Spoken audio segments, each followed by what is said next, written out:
Hello and welcome to the Buckets and Tea NBA show. I'm your host, Cathryn Niker. Thanks so much for tuning in to this week's episode. Listen, it's been a whole summer. I miss you guys. I hope you're all well. Usually I take the summer off to, I'm doing all the WNBA stuff and all that. And, I usually come back when something crazy happens. And there's been a lot of crazy happening lately. And who else better to join me to talk about all the madness that is Kawhi Leonard right now is Katie Heindl. Hi, Katie. Hi. I forgot to tell you, everybody, all your things. You're the creator and writer of Basketball Feelings. You're really a fan favorite, so I feel like you need no introduction at this point. You don't need but to. Sometimes it's just nice to give a little introduction. I appreciate it. Thank you. Thanks for having me. Nice to be back here. End of summer. Yeah, right. And just nice to just get into it and talk as we do. Everybody knows this style of podcast is a little more informal, which I think is nice. I think it'll give all the technical nuance of the Kawhi situation a little bit of levity, I hope. So I'm assuming listeners know essentially the gist of what's going on. Pablo Torre from The Athletic on his show, Pablo Torre Finds Out, has done a significant amount of investigative reporting. He's done a total of 3 episodes, I believe now, including the Mark Cuban. And then there was a Mark Cuban episode. So really 4 episodes that are all longer than an hour each, going in depth about this scandal. Can we call it a scandal? I think it's pretty scandalous now. The latest is really, yeah. So essentially what has happened is there was this company named Aspiration. And they were, I don't know, out here trying to plant trees. And Steve Ballmer and their other co-owner, Dennis Chan, a different Dennis, not Uncle Dennis.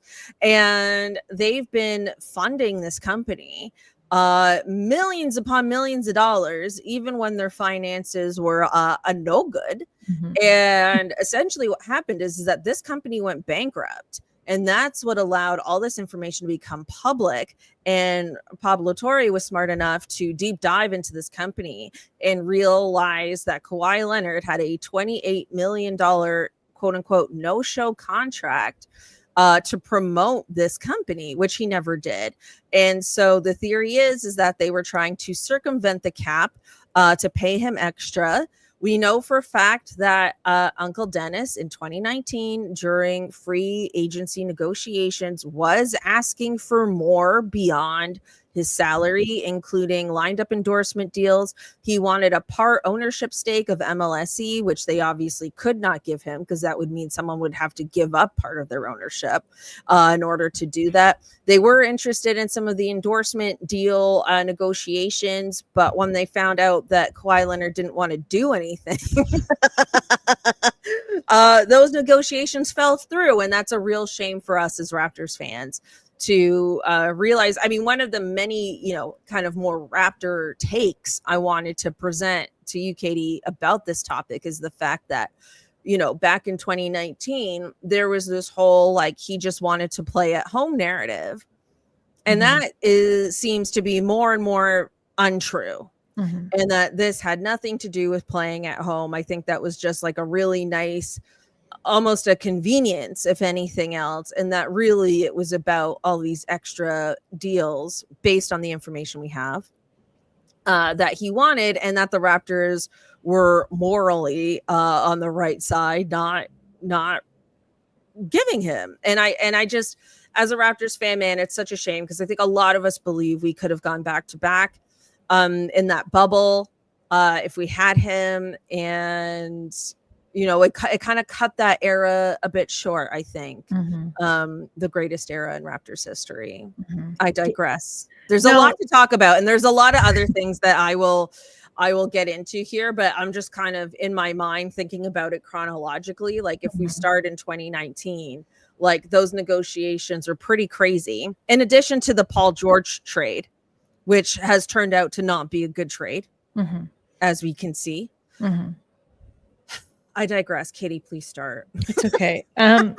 I almost did this solo pod where I would have just been all over the place. Pat McAfee over here. No, it's a good digression, and actually I do want to shout out in one of the people who's been writing about this, or like I guess everybody's been writing about this. I have written about it too, but Henry Abbott at True Hoop kind of did his own sort of take on the takes, and he's the only person who had a very lengthy sort of section about that era of the Raptors, and basically said what you said of just like what a shame that Right. this team that was like fully realized and everyone like basically pioneered a new style of defense, and like everyone kind of hit their strides at once, and that they were kind of set up to be, I don't want to say next dynasty, but certainly capable of going at least back to back, right? And this whole thing. I mean, the year after, like, Marc Gasol wasn't quite the same. Serge Ibaka had a lot of, essentially NBA career-ending injuries. I mean, to me, the year after, they were just as good, and they really were. Completely agree. What stalled them out was the pandemic and the fact that like so many people just couldn't play basketball for like 4 months. Yeah. So anyway, it's a good digression, and I think something that like I haven't seen many people cover. So I was glad that Henry did. But classic American media. I've also heard, this is from I guess I can say this is from a source, since that everything that came out about Kawhi or Uncle Dennis's demands to the Raptors, I heard were, quote, tip of the iceberg. Oh, interesting. So there could be more there. Yeah. So I think the demands were probably either just like got more ridiculous or just like, I don't know, outsized to the point where either MLSC or the Raptors front office were just like, this feels illegal. or like this feels problematic to us as like a team, kind of be held to the league, right? And to Adam Silver and the board of governors. Anyway, the whole thing is I still think it's really funny. Like, I know people are getting really worked up, and it's like, oh, like what Adam Silver said, like it's a cardinal sin to circumvent the cap. And just like, I don't know, okay, sure, like we know that this happens, but it usually happens with like, we'll take care of your family, or like we'll take care of your partner, like we'll pay for your kids' private school. There's like these sort of soft, you want to call them kind of like soft maybe agreements that don't count towards that team's cap, but like those kinds of things happen, I'd say, with every team. Or you line up endorsement deals, and then you actually follow through. Yeah, endorsing those. The Raptors things. actually do that quite a bit. Yeah, like that part of it's fairly common, I believe. Yeah, exactly, and like more kind of above board. But like the funniest thing to me, I guess, is just like how, like, one, picturing Kawhi, like Kawhi being involved with like a carbon offset company whose whole thing is planting trees. So like, even, I know he was never supposed to actually do anything, but just the idea that it's so like random, an investment for him. Yeah, like of all the guys in the NBA, the fact that it's Kawhi. Like, well, out of all the guys in the NBA, and out of all the things in which to endorse or hide behind. Yes. Because one question I want to ask you, Katie, and this is also a perspective I've not seen on this yet, is what if this guy just planted trees? I mean, I said that like, as a joke. No, but nobody's really asked this. Like, what if this guy just planted some effing trees? That's what I said. I was like, and then go film, to and whatever then the agreement film was. It. He doesn't even have to say anything. They could just film it nicely. Yeah. And then have other people in the organization create a promotional video about how much it means to them that Kawhi is out here planting trees and supports this cause. And we need more celebrities and people of note, I guess, supporting environmental causes. And then suddenly it's not a no-show job. It's still an exorbitant amount of money for what this is, but it wouldn't have raised the red flags if he actually did something for the company. And it could have been one afternoon out of this man's life, planting some trees. Not even he could have pretended to plant trees. They could have just cut. Truly, like he didn't even have to do the whole labor. He could have just held a shovel in a baby tree. They could have just cut like a clip, like Robert Downey Jr. I don't know This if you is saw what the I'm one that saying. he cut. Just And it's walking just a through the voiceover. forest. Yeah, they could have just like had him and Kawhi Drake sliced to a and tree, yeah, sliced to a shovel. It doesn't even have to be in his hand. exactly. And Leonardo DiCaprio and like the stupid joke that I thought of. I was like, man, these guys only like baby trees. Else. I digress. They don't even like trees over 25. I had to get that out. Cheesy, I know. But this is buckets and tea. This is what you're here for. I just thought, man, like really though, like the whole, like that is the craziest part of all of this to me is that if only he just planted trees. I know. The latest episode that came out like today, the day we're recording this. Yeah, we're recording this Thursday, September 18th. Was that even the aspiration when they kind of drill down into the numbers and we're seeing like what they would charge per tree. It was $1, which is like usually it's like 20 cents a tree. So like they were even like scamming on that. They were scamming on that. And then even when I guess apparently the company's numbers were not good and other financial institutions were not supporting them, Steve Ballmer just kept putting millions of dollars into it. And then there's a whole timeline of like when they were putting money into the company and when Kawhi was getting paid. And it's just far too coincidental.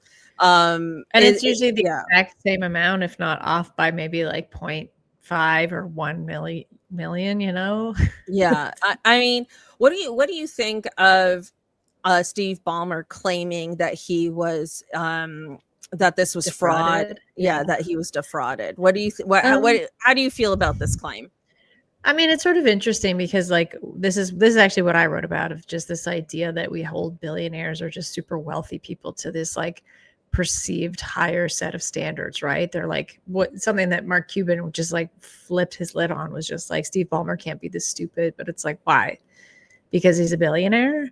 Or like morally, this guy I don't know why Mark Cuban has inserted himself into this to the degree that he has. I have some theories, like very conspiracy theory about it, but it's really odd to the degree in which he has inserted himself into this when he has nothing to do with it. Yeah. Like I would stay clear if I were him personally. But just this idea that like he's in any way kind of like exempt from making a mistake or doing a really stupid kind of like quite sloppy attempt, right? At like, the thing is, like getting around the cap. But anyway, what I'm trying to say is just like, it's really dumb. It's a really dumb thing to hold people that just because they're super wealthy, like to a higher standard, or this sense that they exist on a higher plane just by sake of their wealth, right? And I think that's what everyone seems to be getting the most caught up with, at least at first. And I think that's why a lot of people were having a hard time accepting it, or were like, I'm going to need to see more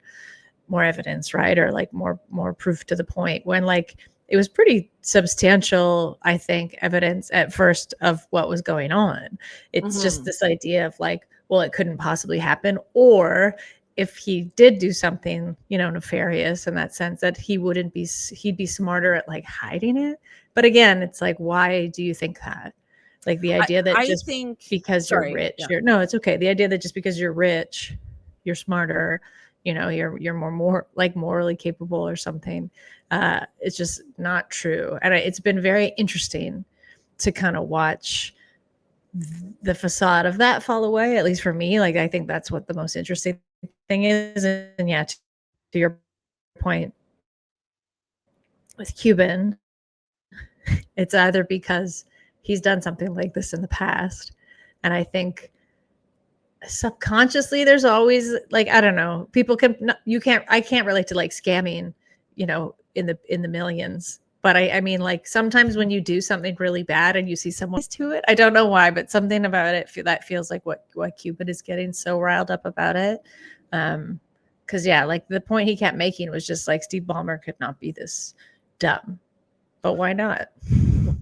I mean, I think that's a very interesting point. I think my personal feeling about this, based on what we know so far, is that I do think something nefarious was happening, but I also think to some degree he was also defrauded, right? Because this company went bankrupt. Mm-hmm. And that's why all of this got leaked. So it doesn't make sense that this company would just completely fall apart, right? Like, I think he thought that he had a stable plan. Sure. And I think the defrauding part is the fact that that plan fell apart and now he's kind of screwed. Mm-hmm. Do you know what I mean? Like, I think that's where the defrauding took place, not so much in the circumventing of the cap. To me, I think that still goes back to this idea of like, you're going to make an investment when you have that level of capital, then inevitably it's got to be a sound investment. Like, he would just have some clairvoyance into the fact that like he knew that this was a stable company, whereas like, actually, no, I'm pretty sure if you did your due diligence and you look at how even when he was like a couple years into it and they had to start like infusing aspiration with millions of dollars quite regularly, and it sounds probably like just to keep the circumventing alive, other people to do it. Yeah, it's just like at that point you weren't like, oh, maybe there's like a way to get out of this, you know? I agree. And also too, it's like somebody of that stature has so many people working for them for both their personal and professional finances, right? Mm-hmm. Like, he would have a whole staff of people. So either his staff was misleading him or they were all misled. But that's the thing. It's like, it's one thing, you and I, get defrauded by somebody. It's like, well, we are on our own, either, as a couple, like a married couple or whatever, or like a family unit. We don't have like all these people at our disposal who we've hired to manage our finances, Mm-hmm. but he would. So there's just so many more people involved in this. And I imagine more and more people will come out of the woodwork as all of this gets exposed. I feel like the Mark Cuban angle of this is he's trying to steer the scent away from him by countering all the stuff that's coming out, not realizing how much more could come out. Because no one would have, but also like no one would have been thinking about Mark Cuban if he hadn't Not been at all. It's got a guilty stench on it. I'm sorry. Yes. Everything Mark Cuban's doing right now has a very guilty stench on it. But now he's not a majority owner of the Mavs, so I don't even know like what the consequences would be there one way or the other. If There's the no league were to consequences even go there, but I guess he's maybe no. done a better job covering it up, or maybe a lot of teams are trying to cover shit up right now. Who knows? Yeah. It's pretty wild. I have to say the whole situation's pretty wild. And, in terms of Pablo Torre doing this level of investigative reporting, it's really fantastic work that he's done. Like, I don't know what level of journalistic award he could get for all of this, but it's pretty phenomenal what he's been able to accomplish with this, to the point where I feel like his talents are almost wasted in sports. Like, this guy should be finding the Epstein files. You know what I mean? Like, they found them, to be fair. They just but he needs to be leaking them or something. Mm-hmm. Like, he can't be out here just covering sports. His talents are wasted here. The world has bigger issues, Pablo. Like, you need to save us, is how I feel about it at this point. Yeah, I don't know, man. It's just like the whole thing, it just remains very dumb to me. And I have a really hard time like summoning outrage. Oh, I'm not outraged. No, I know. I didn't say you were. I just think like the general response to it of just like, how dare you tread on this like sacred rule of the NBA? What do you think if they are able to kind of prove guilt around this situation? Mm-hmm. What do you think the punishment should be for the Clippers? I mean, I think it's like I've seen like voiding Kawhi's contract, taking away draft picks, a sort of like stripping Ballmer of the team, but that feels like quite outsized. I feel like Lawrence Frank there'll be some kind of punishment that might fall at his feet as well. Or maybe he takes the fall. If not Ballmer, do you know what I mean? I think, I feel like I have a hard time because with the whole Kawhi thing is like, when's the last time like Kawhi hasn't played a full season. What a horrible investment. In such a long time. What a horrible, horrible investment. I think this might go down as one of the worst, like, player investments we've seen in the NBA. Like Kawhi, Sure. like it's at the point now where it's going to be synonymous with his legacy, right? Sure. Like, what I mean though is like it just seems kind of like a moot point to void his contract if he's not really playing that much, and two, like I don't know how many years are even left on it. Do you know what I mean? It's right. not really a meaningful punishment, especially if you just want to talk like tactically to the effect it would have on the team. Yes, they were quite good last season, but like this isn't a team that's going to be building around Kawhi Leonard any longer. Do you know what I mean? Nor James Harden, really. So I get it for like maybe a symbolic punishment, but if people want an actual punishment, that draft picks like feels more substantial, you know, because you're sort of like cutting the knees out from the team in that sense. Because then they're like, okay, we have to not grow with Kawhi, but now we actually have no picks, so like we're stunted in both senses. I guess I do feel for Clippers fans because it's just like kind of been a shit show. Yeah, for sure. For at least since like 2020. Like, yeah, it wouldn't be the funnest franchise to be a fan of. That's for sure. Yeah. I feel like, okay, this is sort of what I've been batting around in my mind about this. So let's say, for example, right, this is a bit of a hypothetical here. So let's say, for example, you know, the league finds them guilty of circumventing the cap. They lose, let's say, 5 years worth of draft picks, right? Mm-hmm. Which is like, okay, that's very significant. Now, let's say you're a completely different team and you have the next generational superstar, right? Like you have the next Giannis, Steph, whatever, right? Like you have the next player. And they are like, I want more than what the cap allows. Mm-hmm. And you tell yourself, well, we know the punishment is we are losing 5 years of draft picks if this is ever found out. Mm-hmm. I think a lot of teams might feel like that's worth it. Mm-hmm. Right? Like if look at the Warriors. Like if we found out, I mean, I don't think anything like this is happening with the Warriors, but I'm just saying as a hypothetical, we found out that they circumvented the cap to keep Steph Curry. It would be, and they lost 5 years of draft picks after this era was over. It would still be worth it. Mm-hmm. You know what I mean? So I feel like it and on one hand, I see how people would be like, yeah, that's a fair punishment. And on the other hand, I'm kind of like, I don't know if it's a strong enough message. And it's not that I'm outraged, but it's just like, I might consider that worth it in the future. It's like, oh, what's that called? When people speak out about free agency, like too early, and then they get a fine. Mm-hmm. It's like teams still do it because it's worth the fine. Mm-hmm. That's kind of what it feels like to me. And so it's like, it kind of does need to be a really big punishment just to discourage any other team from attempting anything like this going forward. It's like, I almost feel like, you know, they kind of do need to be made an example of because it's so unprecedented. Mm-hmm. And a weird, you know, anyway, not that I like to be like, you know, hard on crime or whatever the hell, but truly, like, I just feel like, oh, if it's 5 years worth of draft picks, I think a lot of people make that trade.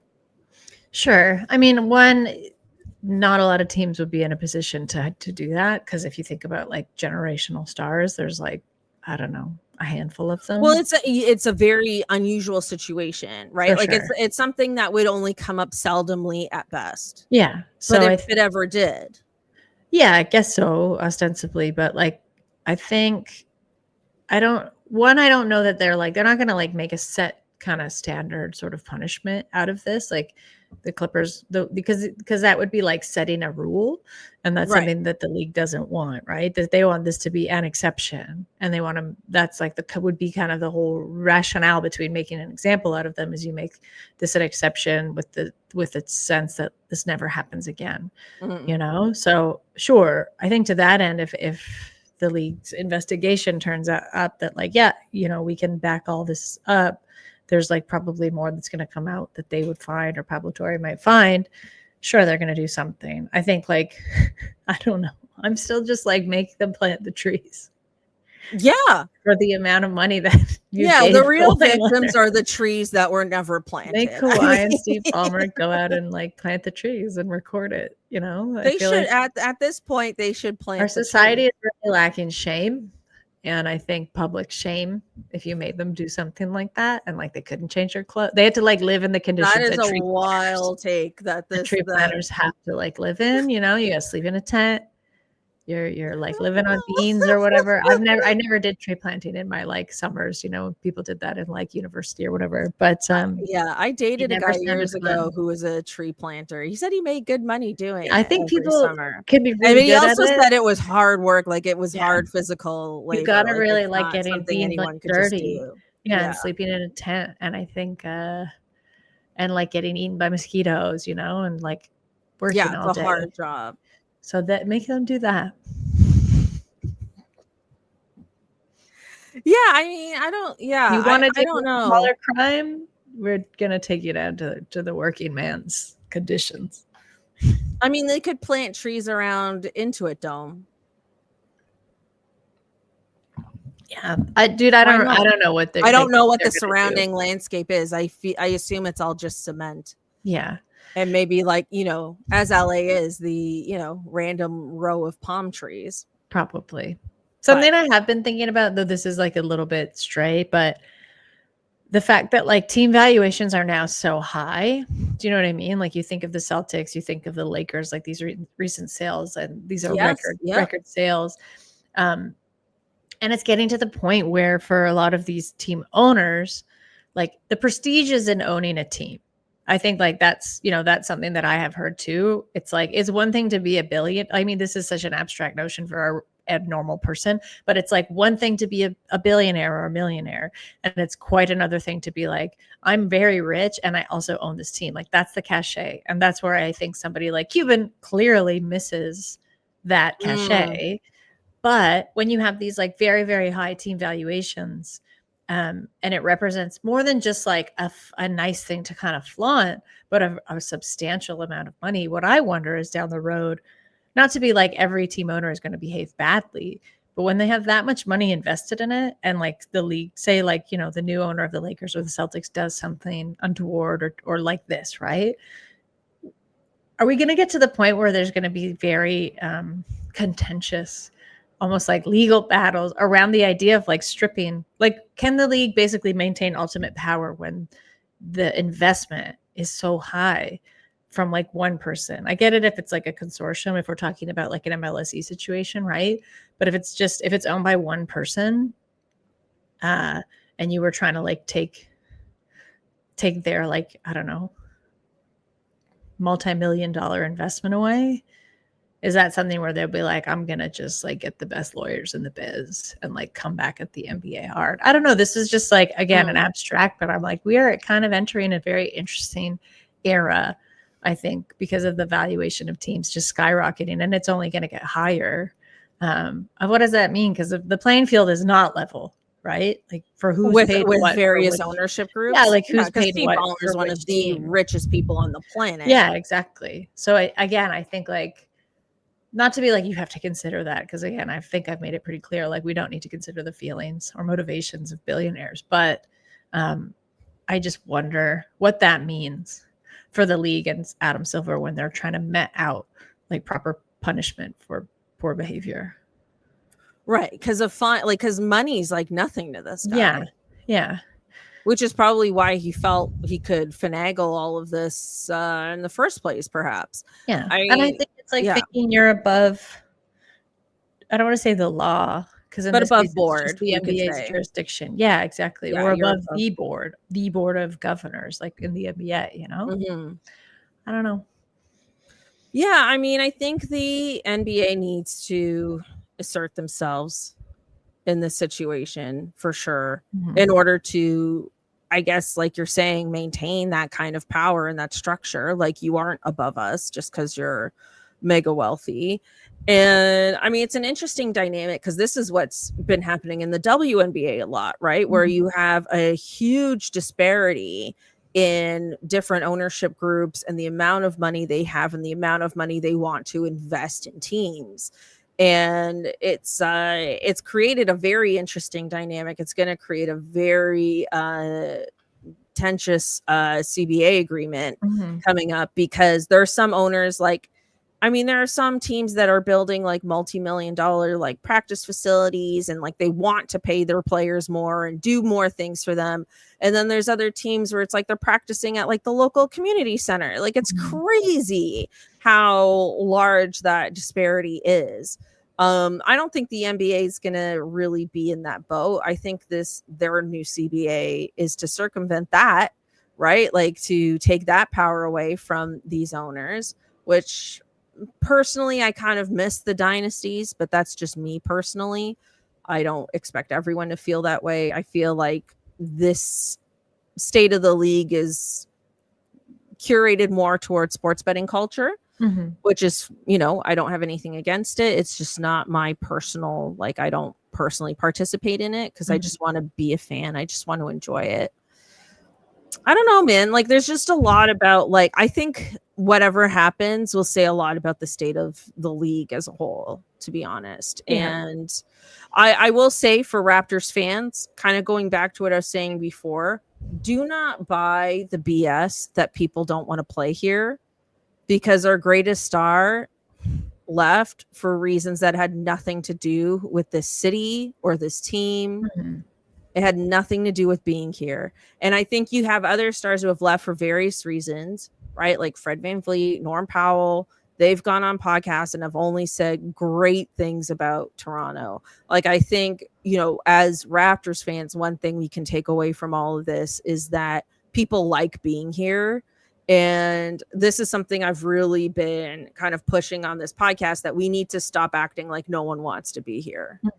In Toronto. Like, we need to get rid of that, like, I don't know, like Toronto insecurity. I mean, you see it at TIFF all the time. It's like, what do you love about Toronto? Tell us what you love about Toronto. And it's like, can we just know what's great about our city? Like, why do we constantly need this external validation? It's just one thing about like Toronto culture that's always kind of annoyed me, and I just feel like, as Raptors fans, just like hold your heads high as you do. Yeah. That this is it might not be Miami or LA or whatever, but it's not a destination. Yeah. And we need to know that about ourselves. Yeah, I think that's right. We're out of that era. This wasn't Kawhi just wanted to be at home. You can't fault a man for that. Ha ha ha. I just feel like all of that changes. Like, I just feel like, I don't know if there's anybody on the Kawhi statue island left.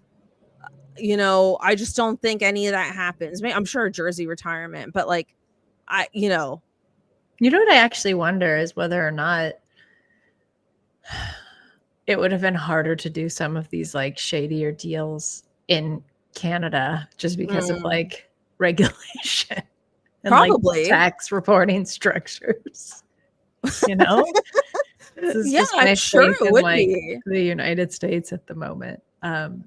So our personal taxes are complicated enough, let alone like corporate taxes and this and that, and explaining all of this to no. Or you're like, hey, why are you getting this huge infusion of cash with no, like, where's this coming from? What are you doing for this? Well, and just being able to put it in American dollars for him alone would have been a whole thing. that too, because they get paid in US dollars. But the endorsements, if they're Canadian companies, wouldn't be US dollars, I wouldn't imagine. But anyway, wild stuff. Like, truly, like, did not expect September to give us all of this. It's but just also Kawhi is just like, he remains like one of the more unlikely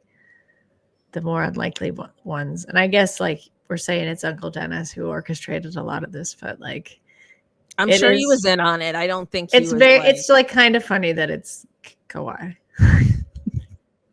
Well, because he has such a like mysterious persona. He's just quiet. He just like doesn't talk. But yeah, people are he doesn't talk, mysterious. But also it's also like, oh yeah, he tore his ACL. Whoops, we didn't tell you. Sorry, yeah. He's not gonna be back. Oh, he's injured. He's with the team. He's not with the team. Oh, he's just Kawhi, And it's like, man. I don't know. I would love to hear this. from I a was Clippers like, this feels fan like perspective. This feels like a James Harden-esque scam. You know, like if you're thinking of two guys on the same team, I'm like, I would see James But they're Harden would be circumventing the cap through like a strip much more, club yeah, like implicated in this than instead of Kawhi. planting trees. Yeah, exactly. But then he's like, no, I'm at the strip club though. I do promote this place. Yeah, he's like, I promote it pretty. This isn't a pretty no-show well. job at all. I'm Yeah. here. I'm here all the time. I'm here all the time. That's so good. Anyway, that's just crazy bad stuff. Okay, I think I've said most of what I need to say on this topic. Yeah, there's going to be more to come. Yeah, more Mark Cuban stuff. He put out almost like 100 tweets last night about this. Yeah, this man is crashing out.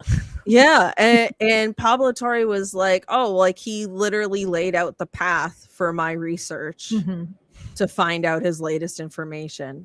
Wild stuff. Pablo Torre, please. Again, it feels too close. Please go into politics, yeah, Pablo. We need you in politics. Cuban being like, because this is exactly what I did. So here's what I think he should have done. Exactly. Yeah. It's crazy. Okay, I want to move on and talk about some other summer stuff. I'm going to get into like free agency stuff as I do like a season preview. So I'm kind of punting that off to later, just letting the listeners know that I want to like break that down along with the teams and who I think is going to do well or not so well, etc. I want to talk about this Adam Silver because we're just kind of on this topic anyway. This Adam Silver press conference after this Board of Governors meeting, talking about the next season, etc. And there was a quote from that went semi-viral because it was a little confusing. And he referred to basketball as a highlight sport. And it was a weird comment because he was being asked about games being on, you know, NBC, League Pass, Amazon Prime. You know, it's kind of like all over the place. And local markets in the US, we don't have this issue in Canada, but local markets in the US, it's become more difficult for certain markets to actually tune into their team's regular season games because of the broadcast structure there. So he's being asked about this and he's kind of like implying that like, hey, people are tuning into the highlights. They're tuning into this. They're tuning into that. Almost, I think a lot of people are reading into it that he was sort of devaluing the regular season. I don't know if that was his intention, but I do think that was sort of the result of these comments, or that was what people took away from it. I don't know how I feel yet about all these games being on different broadcasters. I don't know how it's going to affect us in Canada just yet. I think the Amazon Prime games will probably be on Amazon Prime. I don't know if like TSN or Sportsnet will be able to pick those up. But yeah, it does seem very convoluted and confusing. And I don't know why the league would make it more difficult to access games. Like the NBC part of it, I think, was to make it easier to access games. But you want fans to access all the games, do you not? Okay, well, one, I think that the implication wasn't there. I actually disagree. Like I think it is a highlight space. The NBA is a highlight space sport, but it can also, I think what this shows is like people's inability or our growing inability to hold two things in our head at once. Because he said that, I think because he said that, it doesn't mean that like games aren't important. What I saw that as, because the people I saw most kind of like up in arms about it were writers, creators, like people who work in basketball, like people who work in the industry, which to me feels a little bit like a fear of scarcity and the sense of like, how dare you? I put so much work and effort into covering games, like however it is I do that. And we need fans. We need this ecosystem to thrive. So we need to value full games. So that's kind of what I think to me, the underlying reaction was fueled by, because I wrote about this and because I was like, I need to be really sure. I listened to the whole press conference, but I specifically went to that entire section like 15 times just to be like, he didn't say this. Like he didn't say the thing that people are accusing him of, you know? I'm glad you brought that up.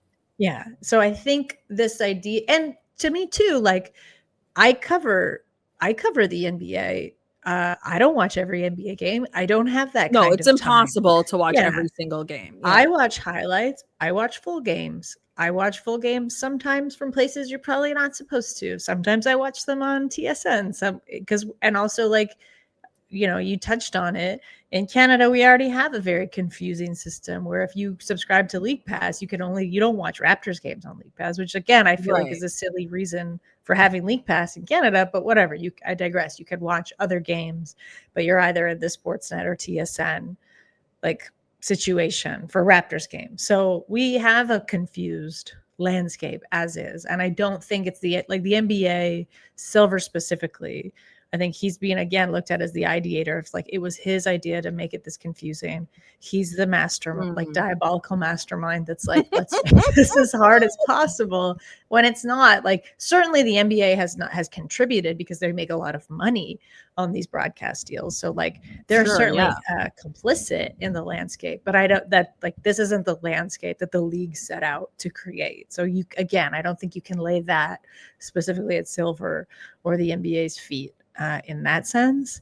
But generally, I think to me, the more interesting thing was looking at the reads of the real pushback on like what. Yeah, because I was listening to the Hoop Collective, which is Brian Windhorse's podcast. Yeah. And they seemed quite upset about it. Yeah. And it's funny because it's like, to me, I mean, and they are a trusted, reliable source, I would say. They have a lot of journalistic integrity on that show. But yeah, now that I'm listening to your perspective, which I always appreciate, I am realizing that it was also part of their feelings that seeped through on that. Because I mean, of course, like you can't watch every single game. I also watch highlights, although I don't personally feel like I get a whole grasp of a game when I watch like a 10-minute highlight package. Like I still feel like I'm missing something. Unavoidable, right? Like if you follow Complex, if you follow Bleacher, if you follow any of these accounts, even the NBA's own account, or even if you don't follow them, they still if you're on social media, if you're on like anything, these will come up in your feed. So in a way, even passively, you were probably watching highlights, even if you listen to podcast or like you listen to podcasts. In a way, that's like we're highlighting the things that happen in games. So again, I think like it is a very rich media ecosystem that we're in at this point because we have all these options of which to kind of consume and reconsume and revisit what's happening in any given NBA game, right? And that just like wasn't possible, I'd say even a decade ago. So again, like we are in a very fulsome environment, which is why the read to me of like, this is so scarce. He's telling people like not to pay attention. How dare he? Like he should be our biggest champion. Was a bit more fearful than like I anticipated. And I think like this is going a little bit beyond, but this idea that Adam Silver, I think he gets a lot of flack for this, that he has to be like everything to everyone at once as commissioner is not one. Nobody can do that. And like, I think he also gets flack because it's like, oh, he's not a cheerleader. This guy doesn't even like basketball. And it's like, no one would ever lay those kinds of accusations at Stern's feet. You know what I mean? Like you don't want a cheerleader in this role. Think David Stern liked basketball though. Yeah, but like, it's I also think that was more apparent. His personality was so different. His personality was just so necessarily different. Like I really don't think it was. But again, like that's not what this role is for. As commissioner, no, of course. Like that's not your job. You didn't get that job. Like a qualification to be a commissioner isn't like I love basketball. Like that's you were a former player. Yeah, like in the stupid LinkedIn, like we've all seen these in any kind of job posting. It's like you must live, eat, breathe. Like I'm gonna say copywriting because those are the ones that come across my desk. But like, you know, in his case, basketball. Anyway, I know it sounds like I'm really simping for Silver here, and we know that I'm being critical of him and the league many times, many times. I've been critical of Silver on this podcast many times. Well, and I think I am where it's where it's warranted, right? And like the league has a terrible track record on a lot of things. And again, like those are things I've not been shy to call out in the past, but this was one where I was like, wow, I don't fully understand the blowback in the sense that it went so far in one direction, and that's not what he said. And to pick up on one thing he did say, which is true, in the States, I don't think it's true here just because of, again, like broadcast and cable. But if you have just like cable TV in the States and get an antenna, you can watch something like 75 games for free. Oh, wow. For free, quotations, because you still have to have basic cable, but they're available to you. So like there's only 82 games in a season. That's quite a lot of games. Mm-hmm. So again, I know I sound like I'm carrying water for the man, but I just think like I get a bit twisted out of shape, if you couldn't tell, when people say things like people seem to pile up for reasons that aren't actually there, you know? No, I appreciate it. I appreciate this perspective a lot. And I tend to agree. Like I will say one thing I am sort of looking forward to seeing this year, or some of like the new broadcast teams that have been announced. Like I'm really looking forward to seeing like Blake Griffin and like Dirk Nowitzki sorry, I mispronounced his name, Nowitzki, and Vince Carter. Yeah. To get like, I feel like we're gonna have some really cool new broadcast teams. Like as much as I love the TNT crew, and we're gonna see them in other capacities, I believe, but yeah, like I think we're gonna get a lot of fun, interesting stuff, and I hope Doris Burke.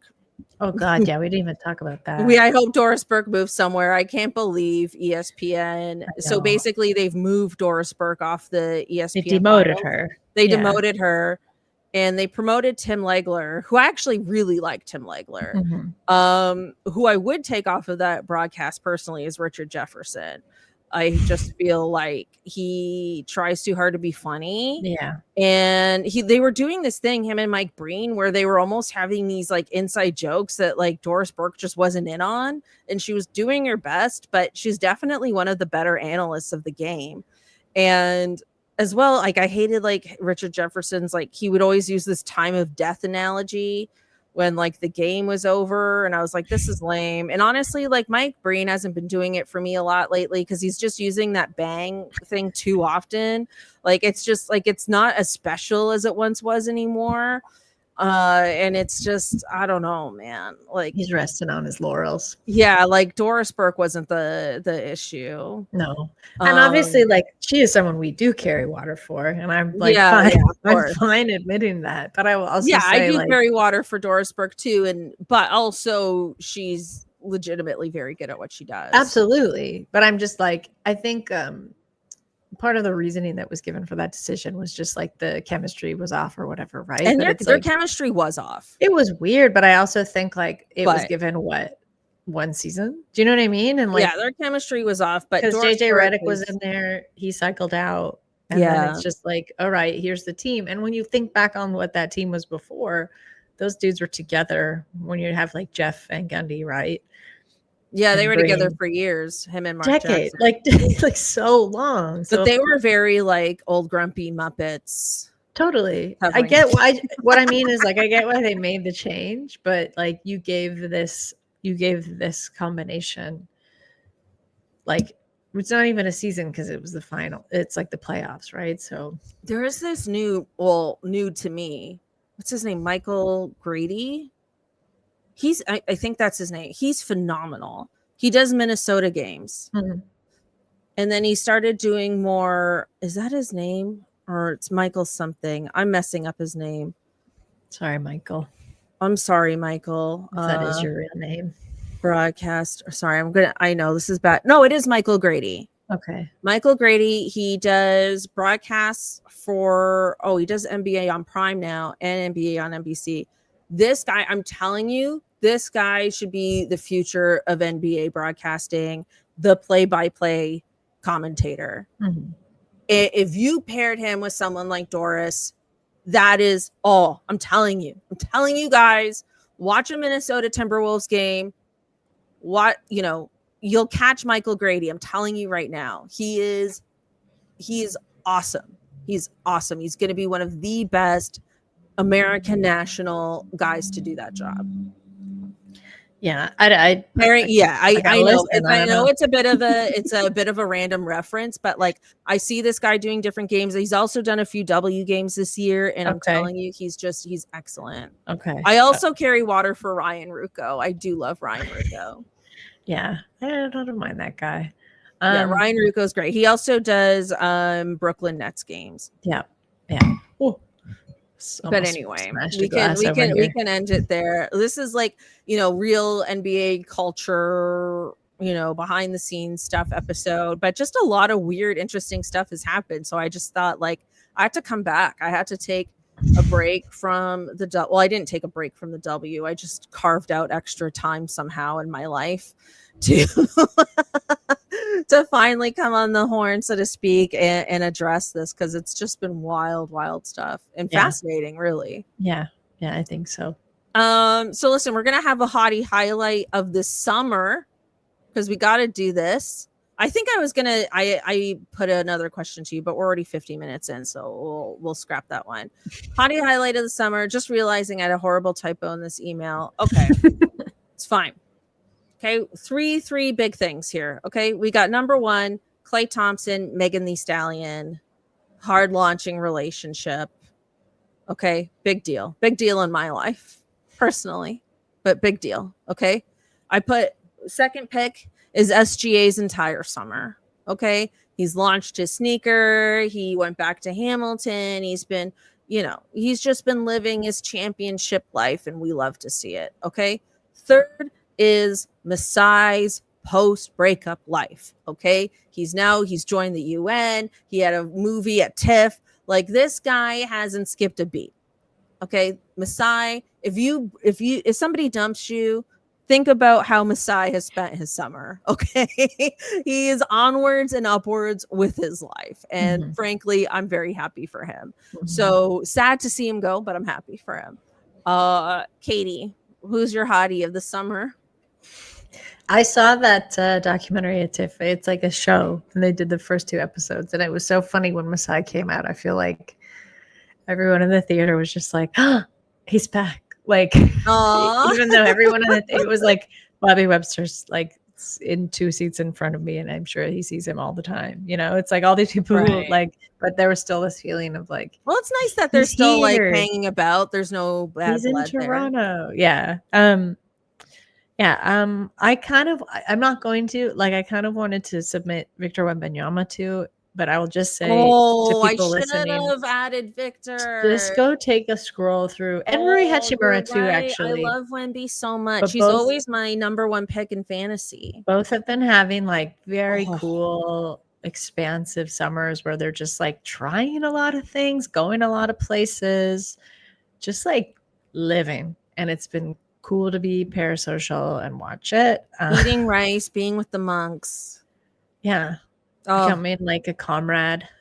Pics of Chairman Mao behind him, going on the Great Wall, doing some like Tim Duncan-esque like kickboxing in the jungle. Like, Wemby's doing it all. Duncan-esque in person. Oh, and he went to he went to NASA too. I think he was there for like a launch, which he was like posing with all these astronauts. Yeah, it was sick. But for the purpose of this exercise, you know what, I'm gonna pick, because this was something I said to you before we got started, of like I'd had like quite a Toronto-centric local summer, and I really loved it and had such a deeper appreciation for the city that I'm from, which I think we can kind of like talk down on, especially in the summer. You're like, I gotta go somewhere, I gotta get away. But like, I was in the city and I was doing a lot of stuff in the city, and it was great. So I'm gonna pick Shea, because the fact that he just like went to Hamilton and like then at that rally, at the Tiger Cats rally, talked about this, like, he's like, I come and I stay. Like, I want to be here. Like, this is where I want to spend my summers. I just like picturing him, obviously different things happening in Hamilton than Toronto. And I'm sure Hamiltonians hate the comparison, but in appreciation for just so like hanging out summer, I'm going to pick Shea. Oh, I love it. You couldn't go wrong. Truly, with either one of these, you can't go wrong. And because he's just like, he's like I'm so stoked for Klay, and I'm so stoked for Masai's appointee, like being appointed you in the UN. Have to be stoked for Klay. But I'm happy for Klay, because it's like, it's Klay and he seems really happy. And he seems so happy, and Klay just did not seem happy for like a few years. Yeah. And he lost his dog. Yeah, Rocco it was passed a rough, away. So it I was think, a just a rough few rough years. time. So to see him so happy just really made me happy. Yeah. But Shea is so quiet. Like, you don't really ever know what he's doing. He's not like self-congratulatory. He's not like posting a million things about like, here's what I'm doing at this exact moment. You know what I mean? So it's like something about that is also quite endearing. And I like that. So yeah, he's just like, he just seems like the coolest guy on earth. Like, just the way he moves, like he just seems like really chill, really cool. Like, very he'd be really thoughtful. Yeah. Like, he seems like he'd be really fun to hang out with.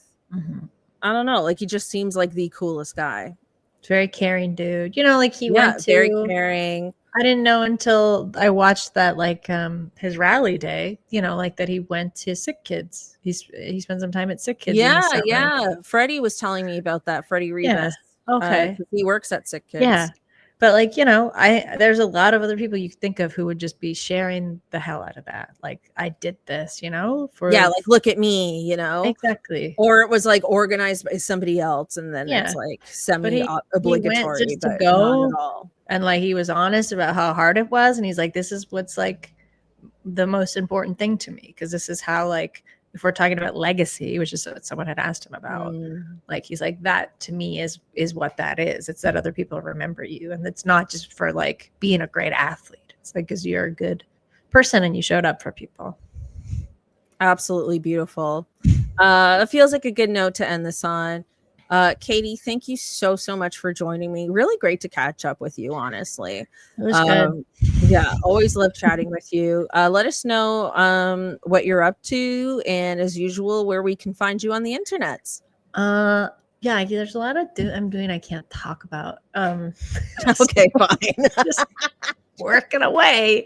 Okay, it's all exclusive. Yeah, she's got more Steve Ballmer papers she can't tell us about. Yeah. Right, you can find me at Basketball Feelings. You can find Basketball Feelings at basketballfeelings.com. Keep an eye on that space. Something exciting is coming there. Ooh. At the end of mid-October, end of October. Okay. Like, kind of around the season start. So I could say that. I could tease that. Amazing. Thank you again. Thank you everyone for listening, for tuning in. Appreciate you so much. Hope you've all had a great summer. And unless something crazy happens, I think I'm going to be back just before the regular season starts. So maybe in about a month's time. Until then, watch some WNBA playoffs. Super exciting. Every series is so competitive right now. Really fun, unpredictable stuff, really great games, really great basketball. Honestly, I've just been blown away by the incredible basketball I've been watching. So use that to get you excited for the next NBA season. Thank you again, everyone, and we'll catch you next time. Bye.